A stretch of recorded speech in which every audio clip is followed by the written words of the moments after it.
You're welcome back to today's broadcast. Let's look into what is happening in the country.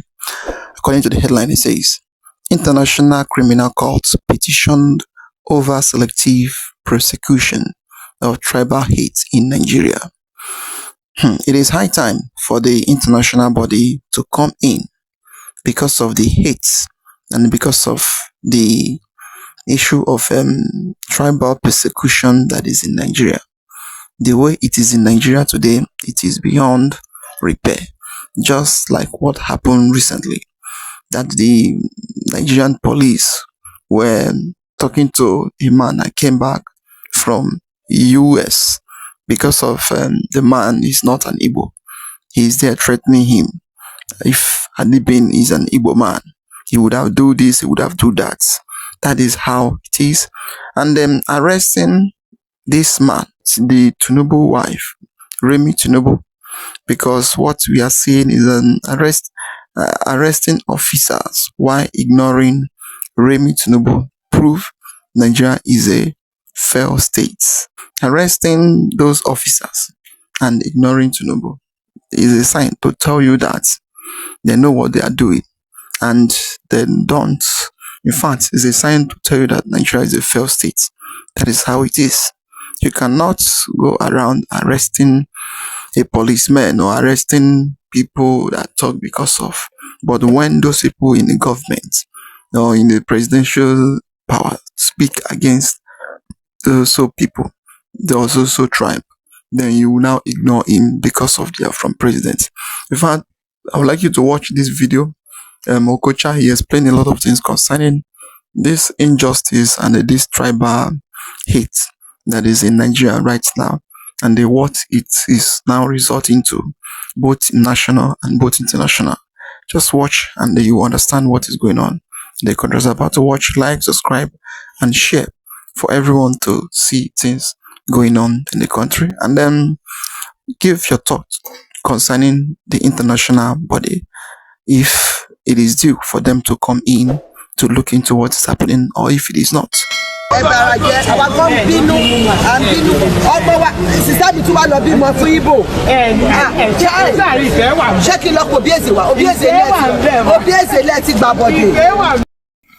evening, everyone. It's Friday, July 24, 2026.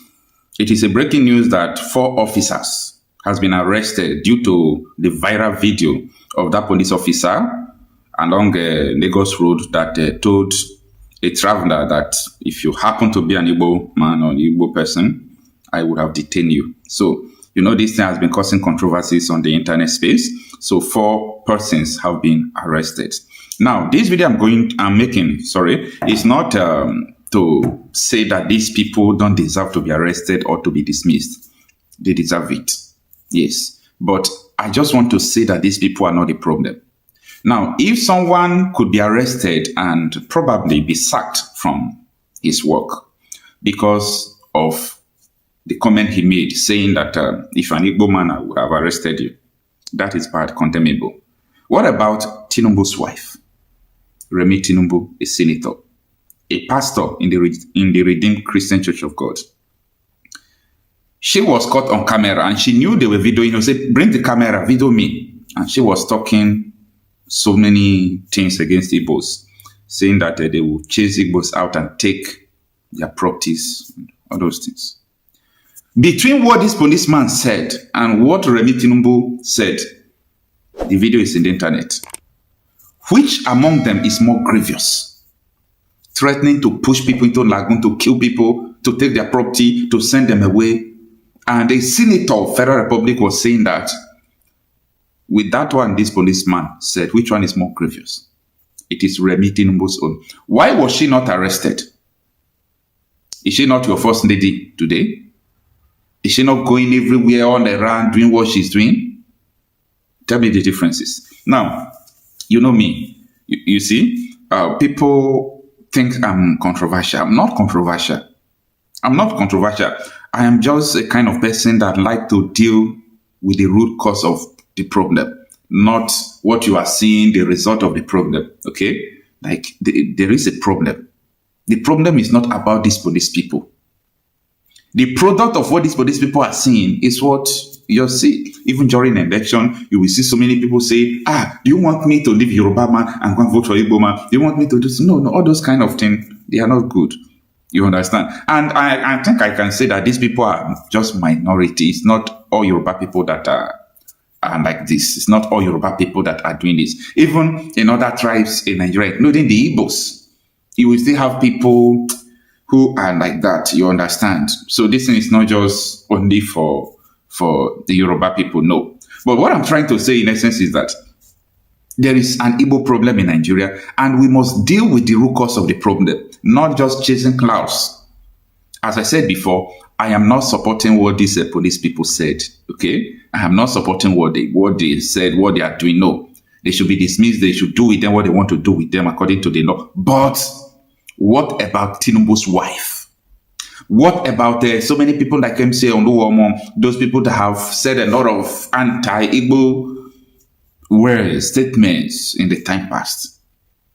Where are they going to put them? Because without justice to all these people, whatever you are doing today against these police people is because these police people are poor. They don't have connection. They are not among the elites. That is why they just arrested them. They want to deal with them.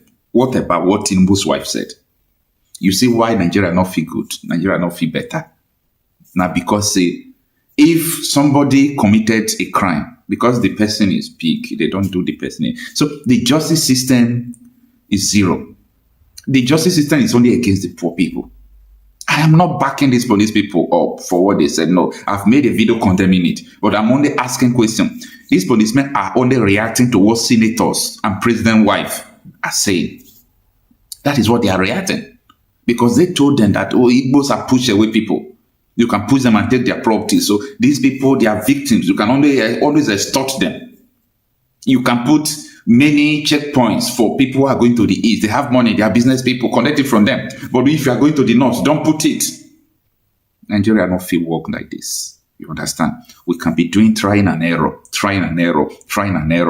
You see, all these things is a seed. You see all these things that are going on like this. It is a seed. It is a seed. So it is going to germinate. It's just like a yeast in a dough. It will expand. So there is no how you can solve all this problem without going to the root cause.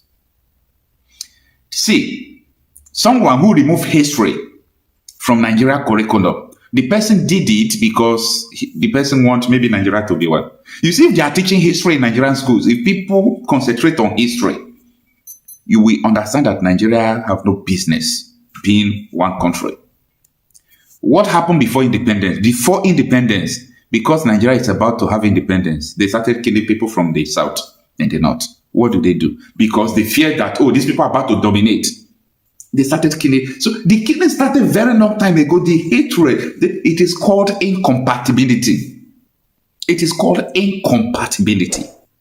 And this is the same way you see in Europe. In other countries, you see people who are similar, but they have some different things in common, and maybe in their culture or the way of their life. They divide, they go to their separate countries, and they are doing fine. Then, for them to bring themselves together, they will form something like EU that you are seeing today, European Union. European Union is like one country in the sense that they share security, they share intelligence, they do business together. So it's a free business flow. You can move from now to Mali to sell your garri from Nigeria. You can bring your oil now from Nigeria. You now go to Niger and sell your oil. Nobody will stop you. You understand? Why? Because it's a free trade zone. That is what people are supposed to do in Africa, especially in Nigeria. But telling me that we should remain together like this forever, we are just trying to build something that is going to consume us in the future. If a president's wife could say that they should take Igbo's property and push them away after Lagos, you should know, a pastor. See, this thing, it doesn't have whether you are a pastor or you are a president, the thing is already there. The thing is already there. So, this is a very big problem, and I think it's solvable. Okay? It is solvable. And the only way I know, you people have different ways to solve all this problem. But the only way I know is that people should be given sovereignty, okay, territorial integrity. Now, you see, if you want to protect yourself, even though you are not in your country, if your country want to protect you, they can protect you. Let me explain what I mean. You see, the way people go after the Jews, I'm talking about religion now, people who are Jewish, the people who are all these Arabs, they don't use eye to see Jews. They want to kill them, they want to. But the only thing that is saving most of them is that they came from a country that protects them. That if you kill one Israeli, you are going to pay for it. So you saw this killing going on. It is because we don't have a country that protects you. If you have a country that protects you, let me say, for example, I'm a president of a country, any country at all. You kill my citizen, I will use you to test weapon. You kill my citizen, I will use you to test weapon. Like, it will be an example to others that if before you kill my citizen, you will think twice because you can't bear the repercussion. You know what is coming. That is the terrors. It will be there. But Nigerians are being slaughtered like fowls, like cows every day. This is because you don't have a country that protects you. So that is the essence why people should have territorial integrity. I'm not talking about Edo Duduwa or Biafra. What I mean is that in Nigeria, sovereignty should be given to any ethnic group that desire it. If not, forget about this politics and election. Nigeria, too much money is in Nigeria, is in the country, too much money. And the terrorists have major share of it, major part of it. So anything that you're enjoying today, thinking that this is what should keep you in Nigeria, don't forget that terrorists have it more than you. And for those of you who are still thinking that if Nigeria separate, Igbos and Kanu, Igbo in Lagos, what are they going to do? The reason why Igbos and Kanu and Lagos are having problem is because Igbos or this region don't have a territorial integrity. If they have a country, you can't mess with their citizens because their country is going to protect their citizen. If you don't do that, they will bring a strict measure against your country. So this is what people fail to understand.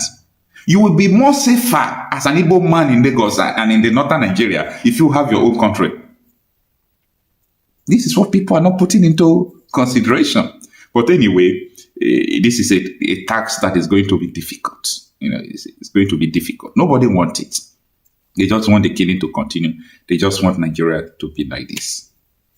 Àgbàláyé lẹ́kọ̀ọ́ gbogbo yìí ọba máa rìkọ́ọ̀dì a máa lọ gbé gbogbo àwọn òrìṣà Èkó wọ́n bẹ̀rẹ̀ sí ní àwọn ipò tó máa bá wọ́n lè ní ọjà tí máa rì ipò tó bá lè ti fẹ́ Yorùbá ká jogún ẹ̀ a máa jogún yìí ni a máa jogún gbogbo ipò tó wà lẹ́kọ̀ọ́ yìí ni wọ́n lọ́ọ̀ ṣe máa ṣe nìyẹn ogún wa lẹ́ máa jẹ a máa ṣe a máa jogún yìí ní agbára Jésù ìtẹ́ ṣe bá ṣe nífẹ̀ẹ́ yìí tó ẹ̀bà jẹ́ àwọn kan bínú ọmọ wa sísá mi tún wá lọ bímọ fún Ìgbò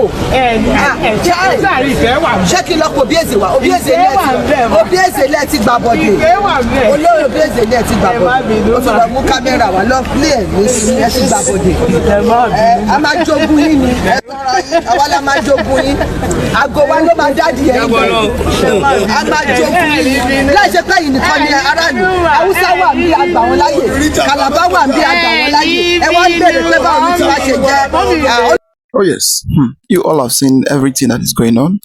Our brother here have explained everything the way it is. Had they been Nigeria as a country, this kind of treatment and this kind of tribal hate and the rest of it won't have been happening because of that Nigeria is not a country.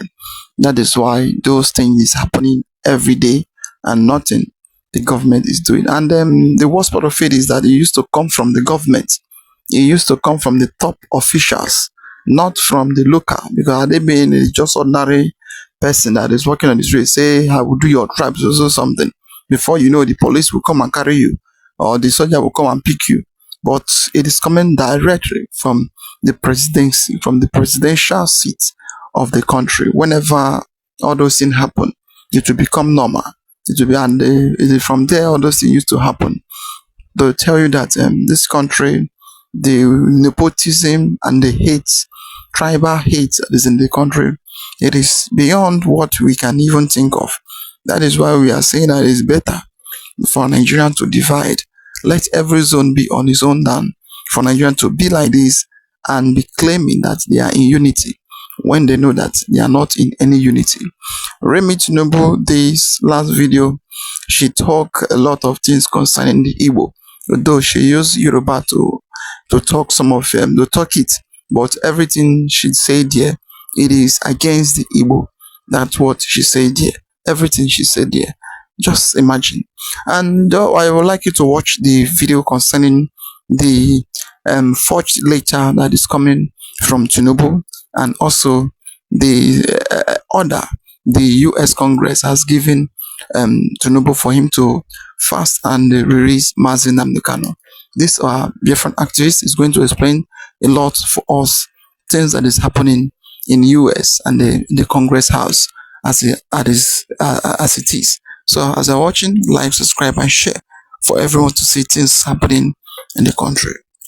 By the foreign committee in the US. Yes, the US government has also made that a very public through the US lawmaker Rally Moore. We have also seen Ted Cruz come up to make it very clearly that there's no actually going back. Nigeria has not been able to meet up with the conditions given by the US government, which was also echoed a few days ago, just like you are going to watch this video, but there is a developing story about what that letter actually means. I'm not talking about the forged letter. I'm telling you now, there is serious tension. The lobbyists within the structures of the U.S. government are the one, who actually use the White House staff, to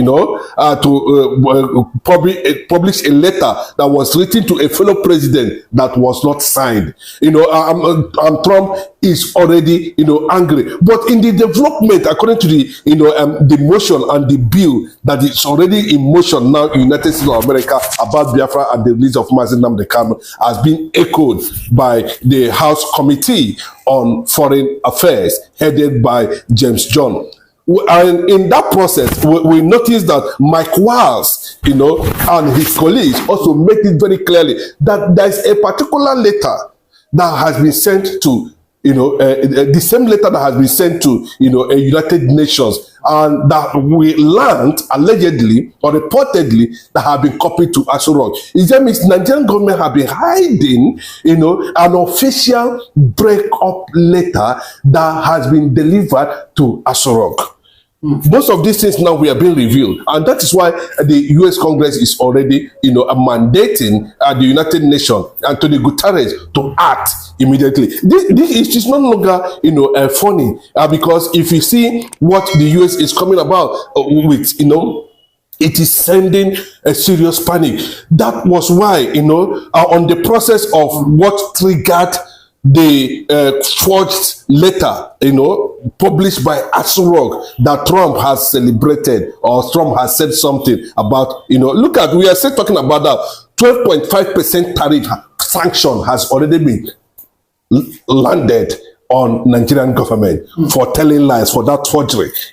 Trump has cancelled every tariff. Was this intentional, or was it a mistake, or do you not think the president is just trying to do a damage control? Because we've seen in the time past, just like you said, they cannot meet up with the condition that have been given to them. Do you think that Aso Rock are in big fear? And again, we've seen that, don't forget that Biafran delegates are making serious move in the White House. They are making big move in the Israeli Knesset, and other countries like Brazil, Germany, they are backing Biafra. Do you not think that's why President Tinubu is saying, no, I cannot be the last president. No, my own lifetime, I'll be the last president of Nigeria? Let me just tell you, we are very correct, and that was what a lot of people don't know what triggered, it was something that was happening, diplomatic push and war that was happening behind this scene that, triggered Nigerian government publishing that, letter, because there was pressure from behind that they should make it available that a signatories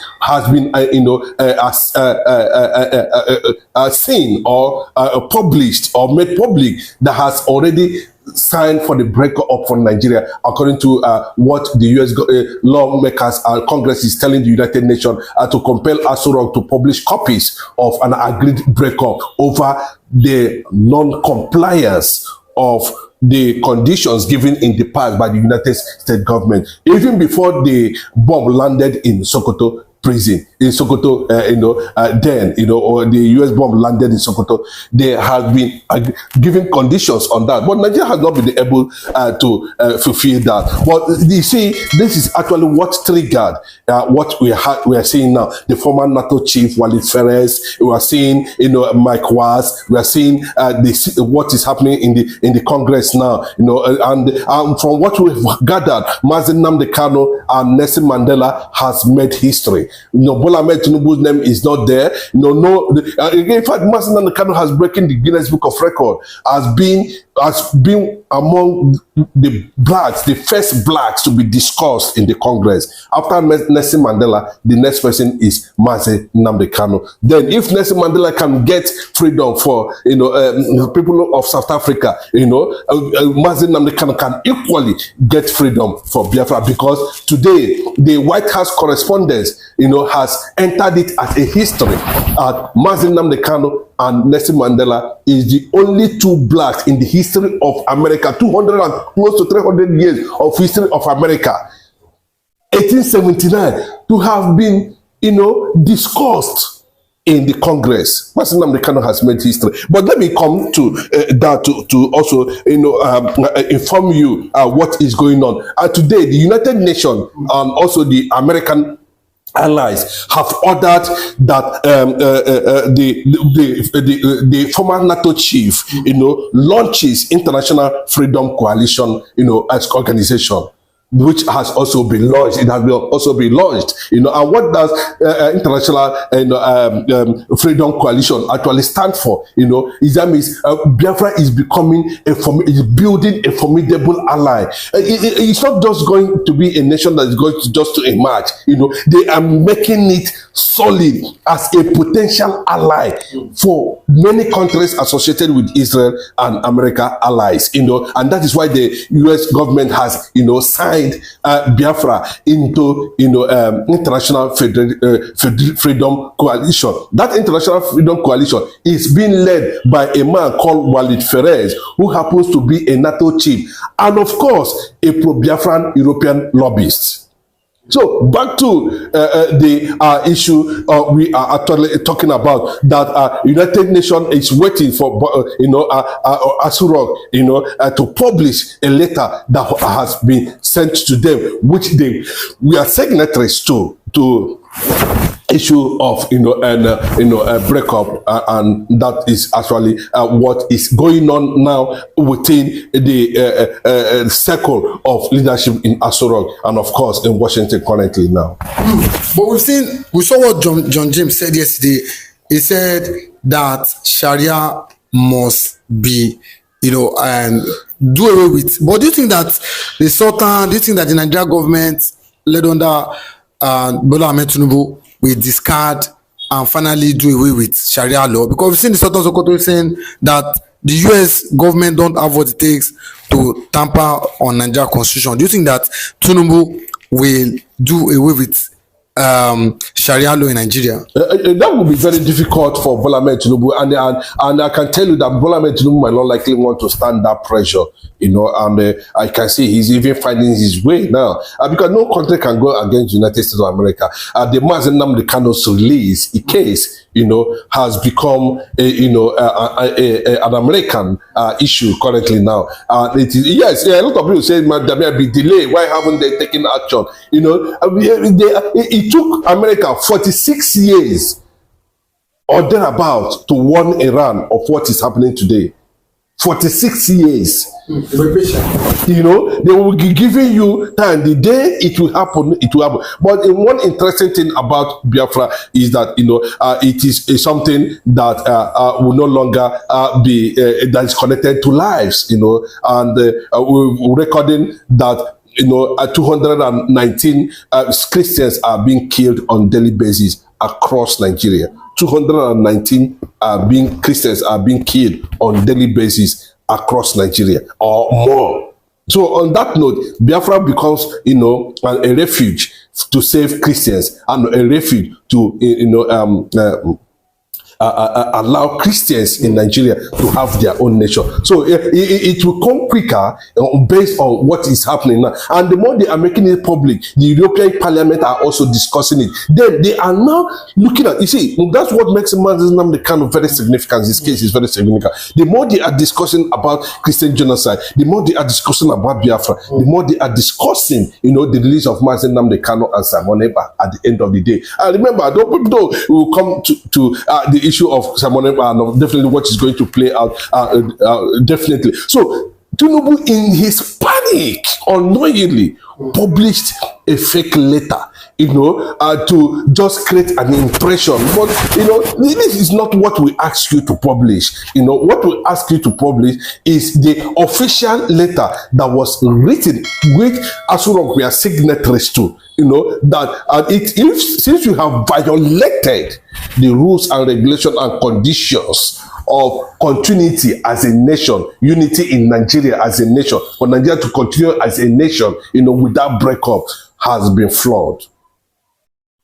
Then why didn't you publish that letter that shows clearly? And because, the letter is all about, that a Christian nation will be created out of Nigeria. Bola Ahmed Tinubu does not want to publish that angle. So then it was a backfire. It was a mistake. It was out of a jittery, and anxiety that they actually, threw that letter that was dated on the 6th of July and was published on 26th of July. A letter that would claim that got to without Trump's signature on it, that was supposed to be published on the 6th, in less than 24 hours or 48 hours, was now published on the 26th. 6 and 26. You can see, something wrong is going on in Asoro.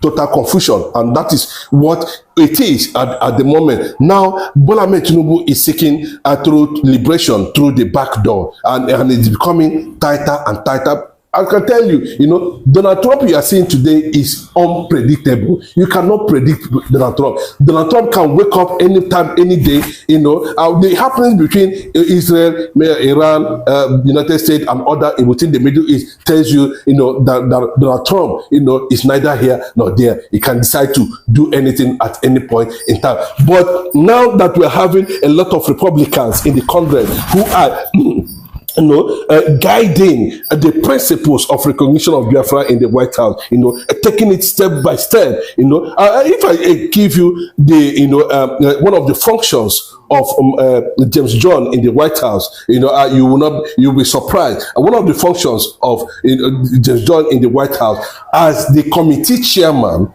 on foreign affairs of the United States of government includes, a breakup and recognition of nations, treaties and organizations, signed, and agreement signed. And so a lot of things are built up within there. That's a letter, and that is why the United States government now singled out, James John, who is also contesting for governorship, I think if I can remember, Michigan, United States of America. And that Dr. Ngozi Rabeze is also contesting for governor in Georgia and other. A formidable force is building for the recognition of, Biafra as an end of the day. But, Nnamdi Kanu has become a hero at this point in time. And you can see what that has actually brought to Nnamdi Kanu. His name has been registered in the Oval Office as the second black man to be discussed in the Congress. Oh yes, that is very powerful. Nnamdi Kanu being the second man to be discussed in the White House. The former South African president and also freedom fighter, which is Nelson Mandela, was the first man to be discussed in the White House. Now, this is Nnamdi Kanu. And it is a sign to tell you that something is happening on the ground. And the Nigerian government, they know and they understand all those things. That is why they are afraid to do whatever they want to do. And they are afraid to speak. They are afraid. Anybody that tells you that the government is not afraid of what may happen, because they don't know what may happen. As this man, as this activist explained, that Donald Trump is unpredictable. He can wake up one morning and they say one thing on the other. Before you know, the world will start shaking. And it's how it is. Because you don't know when he will strike you and you don't know when he will not. So that is how those world powers used to do things. You cannot say, look at what is their mind. That is how it is. And the issue of Biafra, it is something that is, in fact, they are into sleepless nights because of this. Every day they are thinking what to do or what not to do because of this issue of Biafra that is on ground right now. Imagine Omotosho sentencing Nnamdi Kanu, claiming that is this, is that. Now they are now debating about him in the in White House, in US Congress House. And the man who claimed that he's a terrorist, we don't know what will be his own aim or his own speech as everything is now going. Although they paid him to do whatever he did there. They paid him, but at the end he claimed that Nnamdi Kanu is an international terrorist. According to his speech, what he said that day, he's an international terrorist. Going down to the issue of later, that Donald Trump did not sign or did not send, but the government of Nigeria claimed that he sent a letter to them. Then after then, they now read that letter. For some days, we now start finding out that the letter was fake, that he did not congratulate Tinubu, or he did not tell him what he's doing is right. In fact, we even see sanction upon sanction coming up on Nigeria, coming from the Donald Trump side, about the closing of aid, about the issue of Christian genocide, and about the debate concerning Nnamdi Kanu and the Biafra in Congress House. All those things is a sanction. And about the issue of the drug money and the rest of it that is coming after the issue of later. There's claim that Donald Trump sent to them. Now, nobody knows what will be the next step of Donald Trump, and everybody is just looking. We are just looking. But what we know is that at least they need to do the needful. Now, the US have told them that they should raise Nnamdi Kanu. They need to do the needful. Then let us start from there. Start discussing what will be the next step toward what is happening in the country. Because everybody has seen the way Nigeria is. Concerning the first video we posted, how the hate is in Nigeria. It has been developed to the extent that any place they now find an Igbo person, they will pick an Igbo person as enemy, as a poison, as in fact, now Igbo man is now more toxic than any other thing you can think of in Nigerian system as it is, and that is how it is. How come you hate a tribe this so much, and then you will still be claiming that they need to be part of you, or they need to be one Nigeria? That means it is just an issue of a matter of a time. The people that used to claim that we all are one Nigeria is the people that are still benefiting from the government.